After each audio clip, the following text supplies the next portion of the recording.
For many players, the Zombies mode in Call of Duty Black Ops was the first iteration of zombies that they had played. But for those of us who had played both World at War and Black Ops, it is obvious that the gameplay of Black Ops Zombies is noticeably more polished than World at War. Alongside this much needed polish, Black Ops also introduced new movement mechanics and raised the average speed of the player when equipping heavier weapons.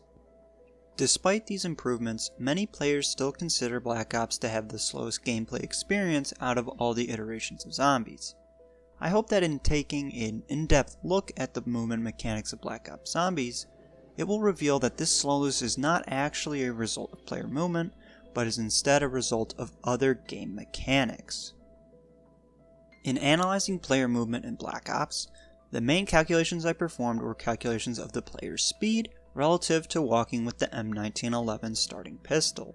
Doing so involved measuring the time it took to travel across a predetermined route on a map with the M1911 pistol and using that as a reference time. By dividing this reference time by the time it took to travel the same exact route using a different weapon or different movement method, I was able to calculate the relative movement speed as a percentage. Relative movement speeds were calculated for a variety of movement methods, all of which are listed on screen. Other calculations I will discuss in this video involve comparing simple time measurements for certain conditions, like how long the player can sprint for, and how long the player must wait in order to fully charge their sprint duration. I will be making a separate video on jump and dolphin diving mechanics. The testing methods and analysis of the data are much more complicated and subject to error than the mechanics discussed in this video, so I felt like making a separate video discussing my methods and conclusions would allow me to go in greater depth without dragging out this video for too long. The current plan is to cover the jump mechanics from World at War to Black Ops 4, and the dolphin diving mechanics in Black Ops and Black Ops 2, all within that video. So look out for that sometime after the Black Ops 4 movement mechanics video is uploaded. As with World at War, I saved the footage for all of my testing for this video. That video will be uploaded alongside this one and linked in the description. I also compiled all the calculations I made into a document in Google Sheets, and that is also linked in the description if you would like to look at or analyze the data for yourself. All the results discussed in this video were derived from tests ran on the zombie maps Moon, Kino der Toten, and the World at War remakes. The compiled footage was saved in 60 FPS for all maps, except for some of the Moon gameplay. This means that some of the calculated values from the Moon gameplay are subject to more error than the rest of the calculations. I didn't feel as though it made a significant difference when analyzing the data, but I thought it was worth mentioning before jumping into my conclusions. The first test I conducted in analyzing player walking speed was a test to see how the 100% walking speed compared between World at War and Black Ops. To do so, I loaded up Nocturne and Toten and traversed a route in the spawn with the M1911 in both games. Unsurprisingly, I found that the measured times for both games differed by less than 1/60th of a second, one frame. This means that, barring any radical changes to the proportions of Nocturne and Toten, the 100% movement speeds for Black Ops and World at War are the same. To test how player walking speed varies with the equipped weapon, I tested all non-wonder weapons available on Moon and Kino der Toten. I found that the best way to organize the results was a movement tier system containing 5 distinct tiers. Weapons within the very fast tier have 110% movement speed while walking, and include the ballistic knife, the dual CZ75, and SMGs, except the AK-74U and the MP40. Weapons within the fast tier have 100% movement speed while walking, and these include the shotguns, the MP40, the AK-74U, the crossbow, and the pistols, except for the dual CZ75.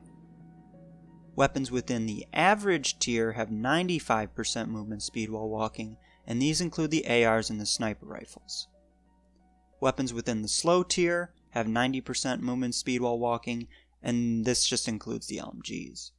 Weapons within the very slow tier have 80% movement speed while walking, and this is just the launchers, the M72 Law and the China Lake. When looking at the data, there were a few deviations from this tier system. Calculated movement speeds were 101% for the SPAS 12, HS-10, and Stakeout shotguns, as well as the crossbow. The Olympia was calculated to have a movement speed of 99%, and the RPK was calculated to have a movement speed of 86%. Upon looking at the data, the deviations for the shotguns and the crossbow really could have just been measurement error, since the difference between their measured times and the rest of the 100% tier is only a couple frames. The results for the RPK were recorded on Moon, so it very well could have been measurement error that caused its calculated value to be significantly lower than that of the HK21. For that reason, I am hesitant to dedicate an entire movement speed to it below that of the HK21. As for the results of the tier system itself, I found it interesting that the new Very Fast tier included the dual CZ75, but not any of the other pistols. Firstly, I would think that pistols would be faster than the SMGs. Secondly, I would not expect holding 2 pistols would yield higher mobility than just 1. I suspect that the SMGs being faster than the pistols is due to some kind of balancing implemented for multiplayer, and that the higher mobility of the dual CZ75 is a result of just a bug, since its inclusion in the fastest tier seems somewhat arbitrary. The previous Call of Duty title, Modern Warfare 2, was infamous for having interesting bugs when equipping suppressors on certain weapons, so it is not unreasonable to think that having an attachment on a gun causes an unintended bug to be associated with it. Additionally, I found it interesting that the MP40 and AK-74U were not included with the rest of the SMGs in the Very Fast tier. In the case of the MP40, I suspect that the mobility data was just pulled directly from World at War instead of updating to the Black Ops system. In multiplayer, the AK-74U has damage that is on par with assault rifles, so its lower mobility than the other SMGs is probably just a balancing tool used in multiplayer. I suspect that, like in World at War, mobility data is designed for multiplayer and campaign and ported to zombies, which would explain the AK-74U's exclusion from the Very Fast tier. Now, when I look at the World at War weapons available on the walls of the World at War map remakes, I found that all weapons have the same exact walking speed data as they had in World at War except for one, which is the FG-42. Its walking speed was bumped up to be on par with the BAR at 100%. Personally, I don't see this as a huge issue since the bar is on all World at War maps except Derice, and the FG-42 is only available on Derice. Additionally, it gives the player an incentive to purchase the FG-42 off the wall over spinning the box for some higher damage, lower mobility Black Ops weapon. When testing sprint speeds, I tested the movement speeds for at least one weapon of each weapon class. Similar to the results of World at War, I found that the sprint speed calculated was greater than its corresponding walking speed by a multiplier of 1.5, being a 50% multiplied boost. For illustrative purposes, the weapons and their relative movement speeds are shown on screen and organized by tier. We will see this figure again when we analyze the effects of the Stamin-up perk. In testing sprint duration, I found that Black Ops simplified how sprint duration works. Instead of having sprint duration be tied directly to the type of weapon equipped, all weapons in the game except for the ballistic knife allow the player to sprint for a duration of 4 seconds. The ballistic knife is unique and allows for a sprint duration of 4.4 seconds. This change served as a buff to launchers and LMGs, but a nerf to pistols, which is not what I would have expected at all. LMGs have always been preferred to pistols since they sported higher damage and large magazines at the cost of slow movement and handling. As such, I believe it to be a balancing tool which was used in multiplayer rather than zombies, as the LMGs in multiplayer were not considered to be very useful compared to the ARs and SMGs for dealing damage. Additionally, pistols were generally preferred over launchers in multiplayer due to their high movement speed and good handling, making them ideal for traversing maps and cleaning up kills when you run out of ammo in your primary weapon. Launchers did these jobs very poorly, so the increased sprint duration was likely an incentive to choose launchers in addition to their roles in destroying killstreaks and defending objectives. A mechanic I forgot to include in my World at War video was how the player's sprint duration recharges over time. The results for both Black Ops and World at War are identical, so I figured that I would just cover it in this video rather than making a short separate video for World at War. I tested this by using up the player's full sprint duration, waiting for a specific amount of time, then attempting to sprint again. By comparing the calculated time I spent waiting to the calculated time I spent sprinting directly afterward, I found that 1 second of walking or standing still recharges 1 second of sprint until the max sprint duration is reached. So to put this in terms of an example, if I wait for 3 seconds after using all of my sprint duration while holding a pistol, the longest I can sprint after that period is 3 seconds. If I wait for 6 seconds, the longest I can sprint is only 4 seconds in Black Ops and 4.8 seconds in World at War, because those are the maximum sprint durations for the pistol weapon class in those games. Black Ops introduced the Stamin-up perk into zombies with its first DLC map pack. Initially, I went in with the expectation that this perk would act much like the multiplayer perks Lightweight and Marathon, but wanted to make sure it didn't have any weird additional bonuses. As such, I tested Stamin-up's effect on player walking speed, sprint duration, and sprint recharge. Contrary to what I anticipated, I found that Stamin-up has no effect on walking speeds, which I found very interesting.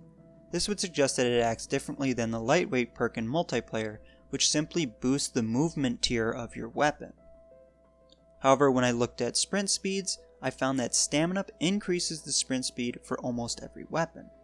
It works by promoting each weapon to the very fast movement tier while the player is sprinting. Essentially, when sprinting, the player will move at a relative movement speed of 165%, regardless of the weapon in their hands. This aspect of Stamin-up only really helps the heavier weapons and actually does nothing for weapons which are already in the very fast movement tier. Additionally, I found that Stamin-up doubles the player's sprint duration. As such, your sprint duration with Stamin-up is 8.8 seconds when equipping the ballistic knife and 8.0 seconds with all other weapons. This is incredibly useful to the player, regardless of the weapon they have equipped. In testing the sprint recharge times and rates, I found that Stamin-up actually has no impact on the sprint recharge speed.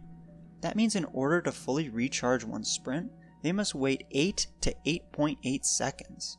In my personal opinion, I think that keeping the sprint recharge speed at 1 second of sprint per second of walking or standing still is fine.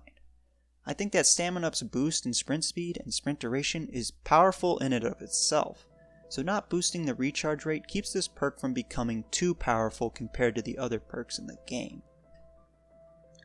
Using the same weapons I had used to test sprint speeds, I tested the player movement when walking while crouched. The results indicated that across all weapons, the player moves at a speed that is roughly 66% of their walking speed with the equipped weapon, so it is a 0.66 multiplier applied to their walking speed. Essentially, there was no change from World at War. As for crawling, I only tested the M1911 and the China Lake. Again, I found that crawling works very similar to crouch walking, except crawling applies a 0.16 multiplier to the player walking speed, taking into account the weapon they have equipped. This is such a small buff from World at War, which utilized a 0.15 multiplier, but it's still pretty meaningless since crawling is still a pretty useless method for traversing maps. Moving on to aiming down sight and walking, or as I call it, strafing. Strafing was radically changed from World at War to Black Ops.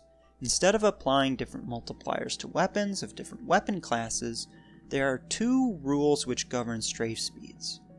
Rule number 1 is that pistols, the stakeout, and Black Ops 1 SMGs are affected by a 0.8 multiplier when strafing.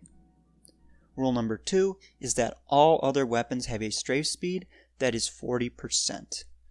Of note, the stakeout gets special treatment here because that's just how it works in multiplayer. It's the only pump action shotgun, so this is a balancing tool they used over there. Additionally, the MP40 gets stuck with 40% movement speed, which could, I suppose, be balancing purposes in zombies since it's a wall weapon, it has the largest non-pack-a-punch magazine size and reserve ammo of the SMGs, so it's likely just a balancing purpose. But it could also just be because the developers wanted it to feel like the World at War MP40, which only had 52% movement speed while strafing. In testing the strafe speeds of the World at War weapons available on the walls of the World at War map remakes, I found that all weapons, other than the MP40 of course, have the same strafe speeds as they did in World at War. This makes sense since most other aspects of these weapons are unchanged from World at War as well, such as their models, their reload animations, and so on. So Black Ops Zombies improved upon World at War's foundation through introducing new mechanics and restructuring old mechanics across weapon classes. In the next few videos, we will see an increase in complexity as unique weapons are introduced, weapons from defined weapon classes inherit unique movement qualities, and attachments like the stock are brought into the mode. I really look forward to these next few videos because I've already made a lot of interesting discoveries about how Black Ops 2 and Black Ops 3 movement speeds and mechanics work. If you found this video helpful or at the very least interesting, I would really appreciate a like, comment, and/or subscribe. I want this channel to be an outlet for more highly edited content or post-commentary videos like this one, so any feedback on the editing of this video or the content itself would be greatly appreciated. I also stream on Twitch at twitch.tv/spknhn, usually around 8:30 p.m. Eastern Time, so if you're interested in more live commentary or gameplay style content, feel free to go check that out as well as maybe give me a follow. Anyways, if you're still here, thanks for sticking around to the end of the video, I really appreciate it. Have a nice day you guys, and I'll see you around.